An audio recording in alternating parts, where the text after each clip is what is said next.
ये चैप्टर छोटा सा चैप्टर होने वाला है, इनकम टैक्स 2 का दूसरा लेक्चर अपलोड हो जाएगा आज, मान के चलिए 11-12 बजे तक। बात करने जा रहे हैं हम केवल इनकम टैक्स अथॉरिटीज़ के बारे में students. Income tax authorities, income tax की फाइलिंग आपने देख ली, रिबेट रिलीफ देख लिया। अब आपको ये जानना है कि ये रिबेट ये रिलीफ कौन सी अथॉरिटीज़ देने में सक्षम हैं। 10 नाम हैं, केवल उन 10 नामों को आपको याद रखना है, रट लेना क्योंकि भूल जाएगा। You just have to remember there are 10 positions, और मैं हायरार्की के सीक्वेंस में चल रही हूँ, मतलब स्टार्टिंग फ्रॉम द सबसे टॉप वाला पोजिशन टू द सबसे ग्राउंड लेवल वाला बंदा। ओके, द फर्स्ट इज जो हमारी एसोसिएशन है, central board of direct taxes. Is that okay? इसी का सब पार्ट मान के चलो, central board of direct taxes का सब पार्ट मान के चलो हमारा प्रिंसिपल डायरेक्टर जनरल। स्टूडेंट्स ये नाम है पोजीशन का, ये 3 लोग नहीं हैं, these are only 1 person. Principal director general of income tax, जिसे हम बहुत प्यार से कहते हैं principal chief commissioner of income tax. समझ रहे हो? उनका नाम क्या है? Principal director general of income tax. और प्यार से इनको हम क्या कहते हैं? बहुत प्यार से, केवल प्यार से नहीं, बहुत प्यार से कहते हैं principal chief commissioner of income tax. बोलो बात सही है? अब आते हैं हमारा हायरार्की का दूसरा position, director general of income tax, और इन्हें हम बहुत प्यार से कहते हैं chief commissioner of income tax. Very good. अभी प्रिंसिपल हट गया, और क्या, अभी प्रिंसिपल था और प्रिंसिपल हटा दिया हमने। अब आते हैं हायरार्की के थर्ड पोजीशन पे, डायरेक्टर। पहले प्रिंसिपल हटा, अब जनरल हट जाएगा, ठीक है।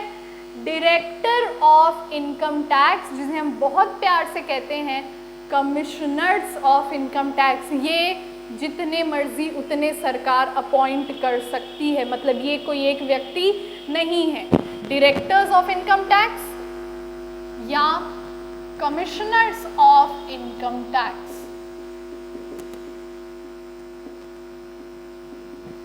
आगे बात बढ़ाएं, आते हैं हायरार्की के फोर्थ पोजीशन पे, additional director of income tax.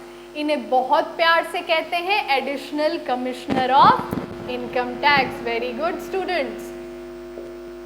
Additional director of IT, बहुत प्यार से क्या कहते हैं बच्चों? बहुत प्यार से क्या कहते हैं इनको? Additional commissioner of IT. Very good.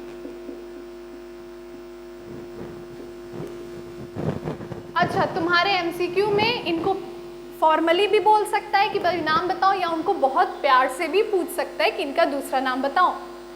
Fifth position पे चलते हैं, joint director of income tax. बहुत प्यार से क्या बोलेंगे? Joint commissioner. Very good. Synchronicity समझ गए तुम लोग इधर।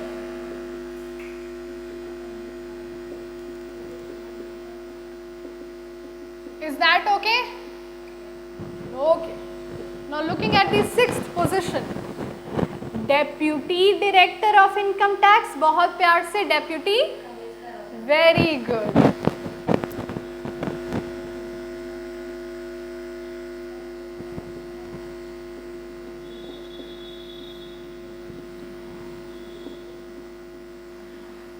देखो ये जो निक नेम चल रहा है ना, उसमें ध्यान दोगे अगर, तो हम डायरेक्टर को कमिश्नर से सुपरसीड कर दे रहे हैं। अगली बार तुम्हारे घर में कोई बेबी, न्यू बेबी आए तो उसका तुम लोग बाहर का नेम जो भी हो उसका निक नेम रखना deputy commissioner of income tax. अच्छा लगेगा ना?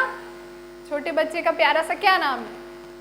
मान लो एक छोटा सा बच्चा आया, तुम्हारे यहाँ मेहमान आए हैं, क्या नाम है इनका? ओके, DCIT यानी deputy commissioner of income tax Pandey ji. आइए, छोटा सा बेबी है, 2 साल का, छोटा सा प्यारा सा नाम है। Okay, looking at the 7th position, assistant director of income tax. बहुत प्यार से वेरी गुड, ये चैप्टर बहुत मन से पढ़े हो तुम लोग। Assistant commissioner. अच्छा, अब आते हैं हम 8th पोजीशन पे बच्चों, इनकम टैक्स ऑफिसर। इन्हें कोई प्यार ही नहीं करता तो प्यार वाला नाम भी नहीं है इनका, केवल इनकम टैक्स ऑफिसर। वो मूवी थी अजय देवगन की रेड, उसमें वो इनकम टैक्स का ऑफिसर ही बना था। उसके पास tax recovery officer. Income tax officer के पास जो पावर होते हैं वो अपने पावर में से कुछ पावर डेलीगेट करके किसको दे देता है, टैक्स रिकवरी ऑफिसर। और अब हम उस पोजीशन पे आते हैं जिसका एक अक्षर का नाम है इंस्पेक्टर ऑफ इनकम टैक्स। ये ग्राउंड लेवल पे गोरखपुर, कानपुर, लखनऊ, एकदम ग्राउंड लेवल पे काम करते हैं income tax inspector. Is that okay students? Position रट गई तुम लोगों को एक तरह से। अब जल्दी से लास्ट टॉपिक इस चैप्टर का देख लो। Central board of direct taxes के पावर केवल तुम्हें पता होने चाहिए, और किसी पोजीशन के पावर तुम्हारे सिलेबस में तो है पर एग्जाम में नहीं आ रहा। चलो देखो, सबसे पहला है सेंट्रल बोर्ड के पास पावर है, वो रूल्स बनाते हैं, पावर टू मेक रूल्स। दूसरा, तुम लोगों नोट्स देखते रहो अपने, दूसरा तुम लोगों ने नोट्स में लिखा है power to instruction and direction. Students ये समझना, ये सरकारी विभाग है, कोई प्राइवेट ऑर्गेनाइजेशन नहीं है। तो अगर सिचुएशन की मांग है कि सबसे पहले हम सबसे डाउन बंदे मतलब इंस्पेक्टर को कम्युनिकेट करें, तो सीबीडीटी तुरंत इंस्पेक्टर को भी फ़ोन कर सकता है, वो इनमें से किसी को भी ऑर्डर दे सकता है। Is that okay?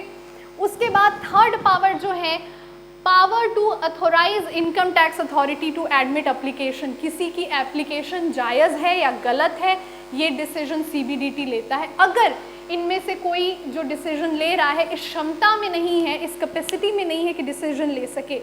फोर्थ है कंप्लायंस की रिलैक्सेशन करना, मतलब किसी को अगर सज़ा से, पेनल्टी से छूट देनी है आप दे सकते हैं।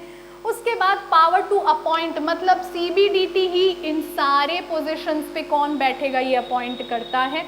उसके बाद पावर टू ऑथोराइजेशन, अगर कोई इनमें से किसी की पावर सीबीडीटी को कुछ समय के लिए छीनना है तो वो छीन भी सकता है एक एप्लीकेशन से। Power to declare company, declare company का अर्थ ये होता है स्टूडेंट कि अगर कोई नई कंपनी, बड़ी कंपनी जिसे टैक्स की रियायत देनी है, अडानी अंबानी की कंपनियां लॉस में चली गई, तो ये कौन दे सकता है, सीबीडीटी, जो देश की बड़ी इंपॉर्टेंट इकोनॉमिक यूनिट है। इसके बाद सीबीडीटी प्रॉपर्टी के मामले में जजमेंट दे सकती है अगर प्रॉपर्टी विवादित है और कोई निष्कर्ष नहीं निकल रहा, और प्रॉपर्टी से कमाई तो कर ही रहे हैं लोग। उसके बाद power to direct higher officials, इनमें से किसी को क्या काम करना है, कब करना है, अर्जेंट करना है, इसका भी ऑर्डर दे सकती है।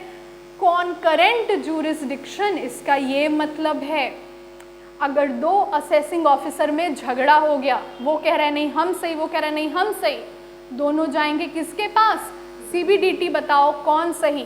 और अंतिम डिस्प्यूट रिगार्डिंग जूरिसडिक्शन, अगर सीबीडीटी को लगता है कि इनमें से किसी ने भी एसएससी के साथ अन्याय किया है तो एसएससी न्याय की मांग सीबीडीटी के पास कर सकता है और सीबीडीटी अपना जजमेंट देगा जो सुपरसीड करेगा इनमें से किसी के द्वारा दी गए फैसले के पोजीशन पे। इसी के साथ स्टूडेंट्स खत्म हुआ तुम्हारा इनकम टैक्स 2 का 3 चैप्टर। कल रात में रिबेट रिलीफ पढ़ा है, अभी आईटीआर, और अब ये दूसरा पड़ेगा income tax authority. Thank you students for your cooperation.